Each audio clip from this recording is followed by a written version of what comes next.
बलौदाबाजार हिंसा मामले में पूर्व मुख्यमंत्री भूपेश बघेल का बड़ा बयान सामने आया है। उन्होंने कहा है कि घटना के बाद पुलिस के आतंक की शुरुआत हो गई है। अब पुलिस घर घर जाकर मारपीट कर रही है। पुलिस इस घटना को नया मोड़ देने षड्यंत्र कर रही है। कार्यक्रम के आयोजनकर्ता किशोर नौरंगे को रिमांड में लेकर कांग्रेस के खिलाफ इस्तेमाल कर रही है। किशोर नौरंगे के रिश्तेदारों ने शिकायत की है। पुलिस प्रशासन के द्वारा उस घटना के लिए कांग्रेस के बड़े नेताओं का नाम लेने को कहा जा रहा है। वहीं कलेक्ट्रेट में पत्थर फेंकते हुए वीडियोग्राफी की जा रही है। भूपेश बघेल ने आगे कहा कि जो अपराधी हैं उस पर कार्रवाई हो, निर्दोष पर नहीं।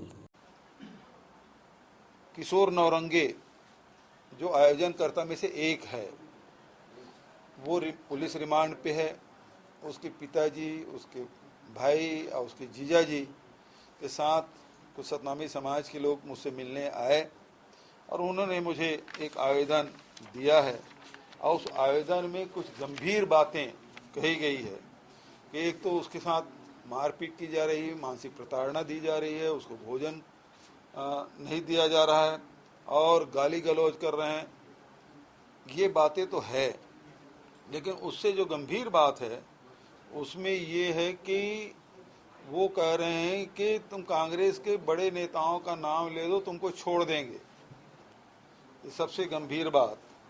और उससे गंभीर बात ये है कि उसे वहाँ कलेक्टेड ले जाते हैं रोज़ शाम को और उसके बाद उसको वीडियोग्राफी करते हैं। उसके हाथ में पत्थर पकड़ाया जाता है, उसे फेंकवाते हुए, उसके डंडा पकड़ाते हैं, उसे मारते हुए उसको वीडियोग्राफी कर रहे हैं।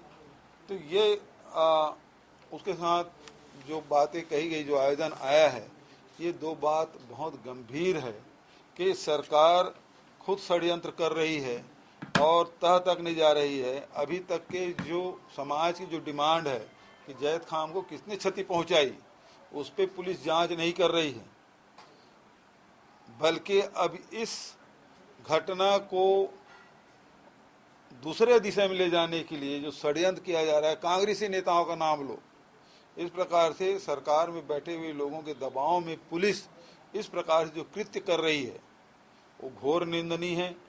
निष्पक्ष जांच होना चाहिए और इस प्रकार से प्रताड़ित नहीं किया जाना चाहिए। और जो अभी पुलिस जिस प्रकार से स्टोरी बना रही है कि उसे ले जा रहे हैं, आक्रोशित मुद्रा में उसे डंडा पकड़ा के उसके साथ फेंकवाया जा रहा है, पत्थर फेंकवाया जा रहा है, ये बेहद ही गंभीर मामला है। इस प्रकार के जो षड्यंत्र भारतीय जनता पार्टी की सरकार और उसके अधिकारी या पुलिस के लोग इस प्रकार से कर रहे हैं, इस प्रकार से कोई कृत्य नहीं किया जाना चाहिए। जो भी अपराधी है वो पकड़ा जाए और जिन्होंने गलत किया है उसके खिलाफ सख्त कार्रवाई की जाए। हम आज भी कर रहे हैं, लेकिन इस प्रकार से षड्यंत्र सरकार के द्वारा, सरकार में बैठे हुए लोगों के निर्देश पर यदि किया जा रहा है